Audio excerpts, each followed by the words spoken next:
What is going on, everyone? My name's Boit, and I'm back with some more Age of Mythology, the Titans action, spawning in the top of the map in the red color, playing as Ra. His name is Dobr.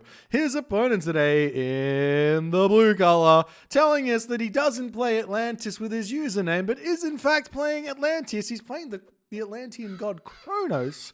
His name is in fact NoAtlantis, and yes, I just had a lot of sugar, I just ate, and my energy is through the roof right now, so I apologize.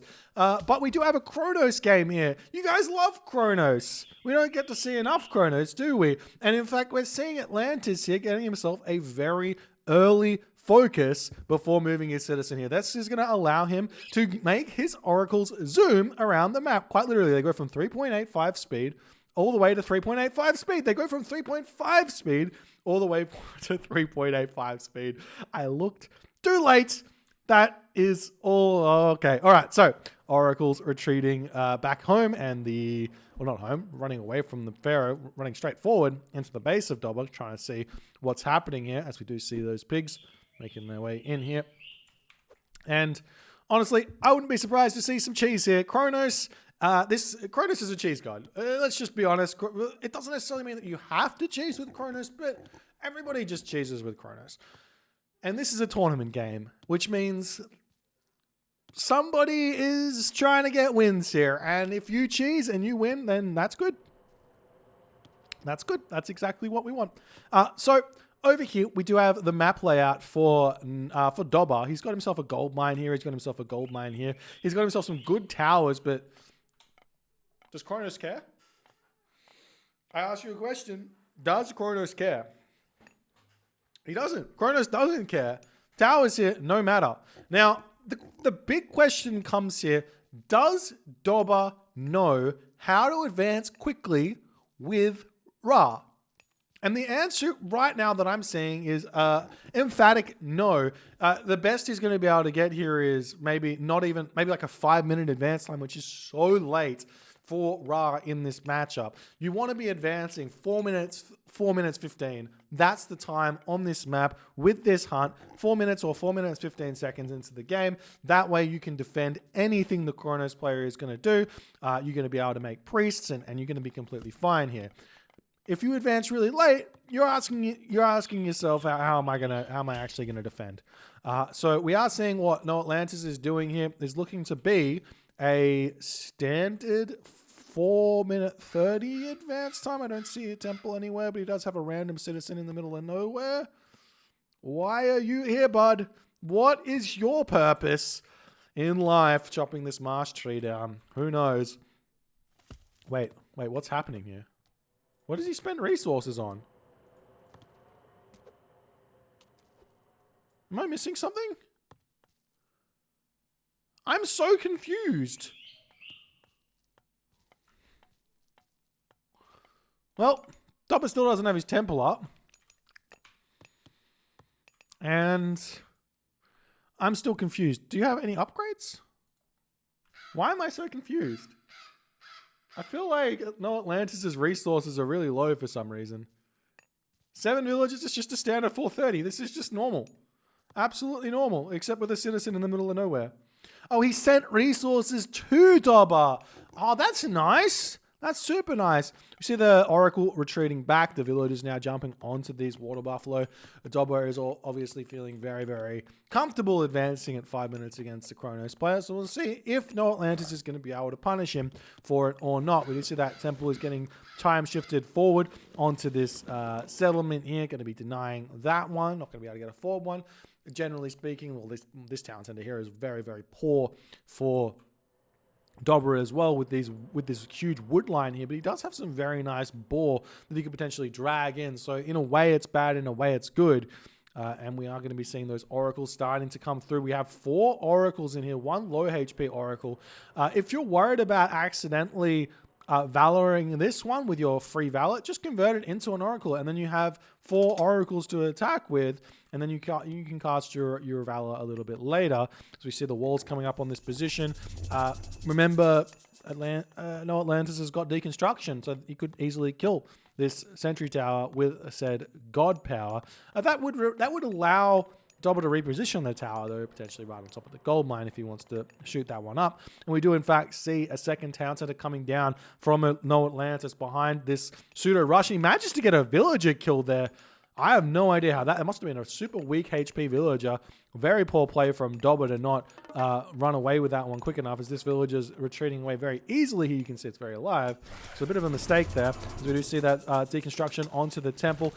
Little bit too late as the Wadjet does come through here.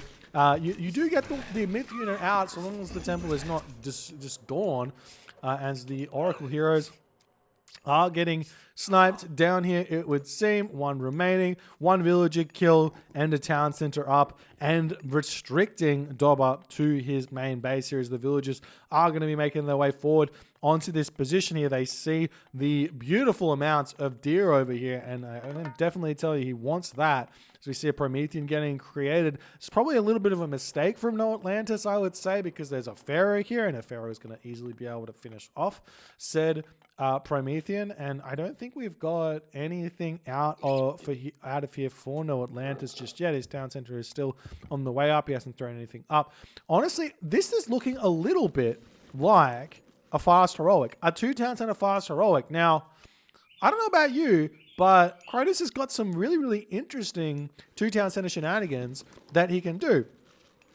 One simply being go through Rhea, which is your alternative god to Hyperion for Kronos, and get yourself Behemoth. And you can time shift your temple over here and then train the Behemoth in, and you can wander in straight into your opponent's base, a la like Patar shifting sands scarabs, except without the use of shifting sands, and you can get that same value where that's concerned, as we are in fact seeing the armory coming down for NoAtlantis. So this is exactly what it's looking like he's going to be doing here. Now there is a further cheese strategy which Kronos can do, which is actually it's more of a team game oriented strategy. You're probably going to be finding you get pressured a little bit too hard if you do this in a 1v1. But there is a 2-town center fast and mythic strategy that Kronos can do, where you go through Helios with the idea of spamming out what are they called? Hecagigantes, as well as a whole bunch of Murmillo, or name your poison, Murmillo, Arcus, whatever you feel like. But the idea being that you can vortex around the map and just kill a whole bunch of bases while everyone is sort of just scrambling to chase around your units that are currently in the middle of their base. But NoAtlantis just about to click up here. And the beautiful thing, we are seeing Rhea indeed, but the beautiful thing about a 2-town center Kronos going heroic is that your economy doesn't really slow down. You continue building villages from that 1-town center, and Dobr is in fact going for a 3rd town center here. So we'll see exactly where this temple is going to go, as he is just simply moving it a little bit forward. There is a relic here, the Ring of Nibelung, so I wouldn't be surprised to see that one getting grabbed, especially with the Oracle here. And then we're going to start seeing some Murmillo getting created here for NoAtlantis. As he basically just needs, if he's going to be going for barracks units here, he's going to need a whole bunch of those food income. FDD CSJXK, thank you so much for the 19 months, my friend. You are literally living my dream right now. I hope to see you there when I come over. I want to come to Japan ASAP, but I'm fairly sure that tourism is still a little bit difficult, hey? Anyways, Shaduf coming through for Dobr, as he wants to farm. He's basically just going full economy here. We've got the Axeman out, and we're seeing Arcus coming through. No more Behemoth currently for NoAtlantis. He's got himself 48 favor in the bank. We have 20 favor per Behemoth, so it's fairly cheap. This means he's going to be able to get 2 more Behemoth. He's also got a trader, so he could steal an opponent's Petsukos or Scarabs, so you can't really, you kind of have to work out how that is. As we see the Axeman wandering this way, the Arcus wandering over here as well, as these Axemen are going to get shot down as they retreat back into the main base. We've got a barracks coming up now for Dobr. And we'll see how this is going to go. Double behemoth out. We've got a third behemoth coming. Not just yet.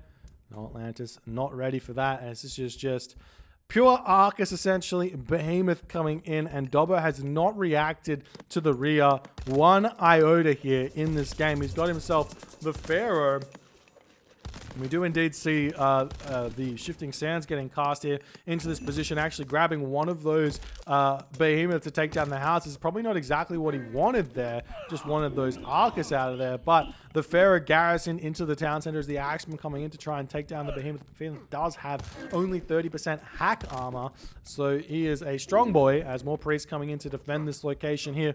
Do we have more behemoth coming out? Yes, we do. No attempt at a palace just yet for NoAtlantis. He's going to try and take down those slingers here. The behemoth wandering back over here as we do see this behemoth now moving in as the priest is here to try and take down said behemoth. Another priest coming in to take this one out. The Mamilla getting taken out. And now this behemoth is literally getting scratched by the priest. And a little known fact is the behemoth can actually heal back up. So if the Arcus can finish off these priests, which it will indeed do, even though it's only at 4 HP, this behemoth might actually become more of a nuisance than Dobr actually thinks it's going to become. Meanwhile, the behemoth able to move in and finish off Dobr's third town center, dropping Dobr down to 2 town centers. He's going to have to escape from this location. Lots of villagers sitting on this gold mine over here as the Arcus are going to be attempting to take these guys down. The villagers wandering in onto this position. Does he have Skin of the Rhino? I think the answer is yes. When you see 54% Pierce Armor, that is 100% he does. And you do have to micro when your opponent runs the villagers in. You're going to be able to get kills and it's going to be worth it, but you got to micro your Arcus away. Whichever unit's getting attacked, you kind of just run it, or you can run all your units and start shooting back from afar.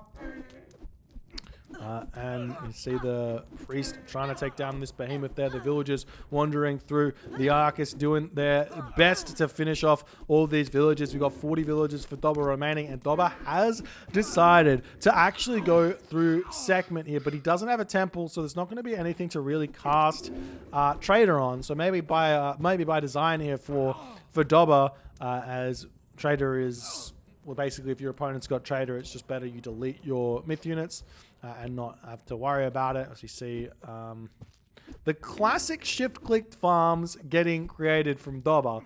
Now, I know when things are crazy, you want to do this, but, I mean, it's just worse, objectively. Anyway, I'm not going to say too much, but with the town center now coming up for NoAtlantis, the behemoth coming through to finish off these barracks here, these villagers are happily mining still on this gold mine, as NoAtlantis is going to really enjoy having that third town center. So we see a palace coming down now as well, as NoAtlantis is going to want to start making those destroyers in this game. Now, little known fact, Kronos has a unique ability, which is cheaper siege weapons. Now, you would think, well, it's not that good. Kronos has only really got one siege weapon, which is the Fire Siphon. But no, you'd be wrong. The Destroyer is actually considered a siege weapon for whatever reason, even though they are not siege weapons. They are actually infantry. As you can see here, 70 food, 60 gold is not exactly what they cost. And the Pharaoh here getting taken out. The priest also getting taken out. Might fall. It does fall. Nice play there from NoAtlantis. As the palace is up now and he can start thinking about making those destroyers if he needs to. But in that moment, Dobr says, look, you got me here in this game.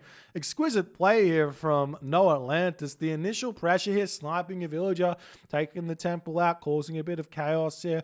Dobr then going in for 3 town centers as he's reacting to the 2 town center grab of NoAtlantis. And then it's simply put, 2 town center timing attack, pushes through and removes that town center from the map, allows NoAtlantis to take it, does so much damage. Dobr tries to go for a villager fight with the Skin of the Rhino, and it's just not enough, as NoAtlantis gets a quick win here with Kronos, showing off some of the more potent Kronos strategies. You do not have to play Kronos like you play Oranos. He's got a lot of cheeky ideas that many people aren't aware of. If you guys enjoyed this game, please consider hitting the follow on the Twitch. If you're on the YouTube, hit that subscribe button, and I will see you guys in the next game.